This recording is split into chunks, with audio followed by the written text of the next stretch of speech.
তো গাইস, আজকের ভিডিওটা কিন্তু কোনো মজার জন্য নয়, তোমাদের একটা সুখবর দিতে চাই। তো গাইস, আমার বিয়ে ঠিক হয়ে গেছে। হ্যাঁ, বাড়ির থেকে মানে কি বলবো তোমাদের, অনেকদিন ধরেই বাড়িতে আলোচনা চলছিল। বাড়িতে একটু মানে সমস্যাও রয়েছে।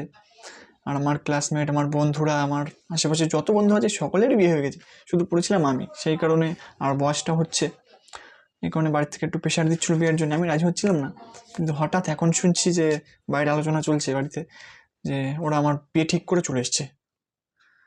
মেয়ে আমার পরিচিতই, আমাদের প্রায় 4 বছরের সম্পর্ক। আর মেয়ে আমাকে সে ফোন করে আগের থেকে বলেনি যে এরকম আমার বাড়ি থেকে নেই, তার বাড়ি গেছিল, বিয়ে সেট করে এসছে।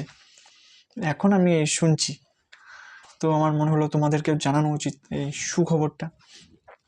মেয়েকে তোমরা খুব শীঘ্রই দেখতে পারবে। খুব শীঘ্রই আমি তার সাথে আমার ছবি পোস্ট করব ফেসবুকে। অবশ্যই